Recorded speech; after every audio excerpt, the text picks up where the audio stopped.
Assalamualaikum warahmatullahi wabarakatuh. Perkenalkan, nama saya Marsha Zawa Alia. Di sini saya akan menjelaskan resume PBM hari Jumat mengenai pengoperasian PLC dengan silinder dan solenoid valve 5/2, jenisnya serta flow control valve serta reed switch sensor. Pertama-tama ada silinder.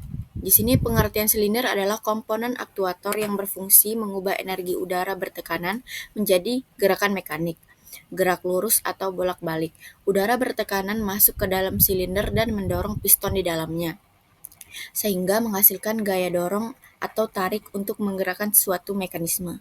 Misalnya pada pintu otomatis, mesin industri, atau alat perakitan. Lalu untuk fungsi silinder yaitu mengubah tekanan udara menjadi gerak mekanik, menggerakkan atau memindahkan beban dalam sistem otomatis, menjelaskan proses industri seperti penjepitan, pendorongan, dan pengangkatan. Lalu untuk cara kerja silinder adalah udara bertekanan masuk melalui katup masuk ke salah satu sisi silinder. Tekanan udara mendorong piston sehingga piston bergerak ke arah berlawanan.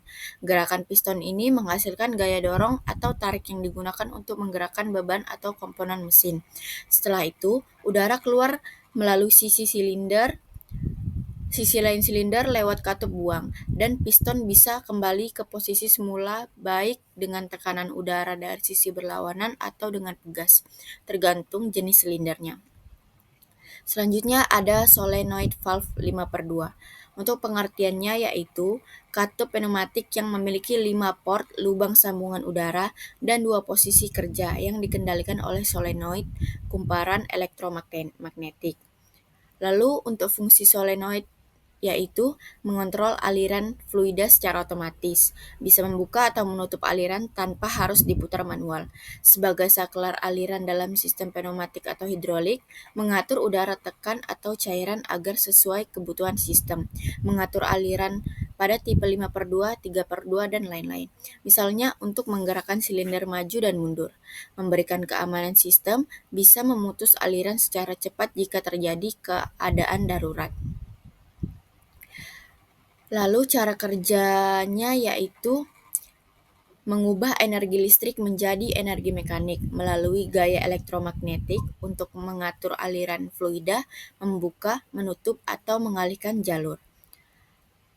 Selanjutnya ada flow control valve. Di sini ia berfungsi mengatur laju aliran fluida seperti udara, air, atau oli dalam sistem sehingga kecepatan aktuator atau tekanan fluida dapat dikendalikan sesuai kebutuhan. Lalu untuk fungsinya adalah untuk mengatur laju aliran fluida seperti udara, air, atau oli dalam satu sistem. Dengan mengatur aliran, maka kecepatan gerak aktuator, misalnya silinder atau motor hidrolik, pneumatik juga bisa dikontrol. Cara kerja flow control valve yaitu bekerja dengan mengatur besar kecilnya aliran fluida yang melewati katup.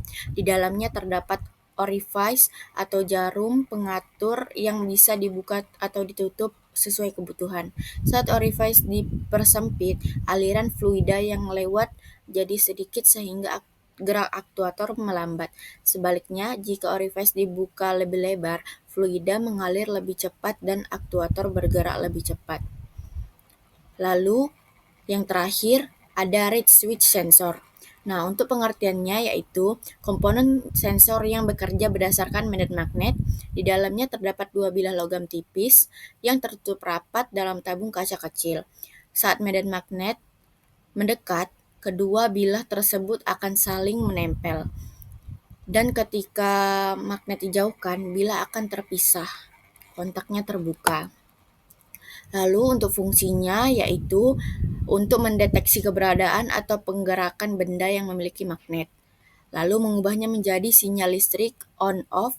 Ketika magnet mendekat, kontak logam di dalam reed switch akan menutup, sehingga arus listrik dapat mengalir. Ketika magnet menjauh, kontak tersebut akan terbuka dan arus listrik berhenti. Selanjutnya ada cara kerjanya. yaitu terdiri dari dua lempeng logam tipis yang tertutup dalam tabung kaca kecil berisi gas inert. Ketika tidak ada magnet di dekatnya, kedua lempeng tersebut terpisah. Saat magnet didekatkan, magnet akan menarik kedua lempeng logam sehingga menempel. Jika magnet dijauhkan kembali, medan magnet hilang dan lempeng logam kembali terpisah. Terima kasih.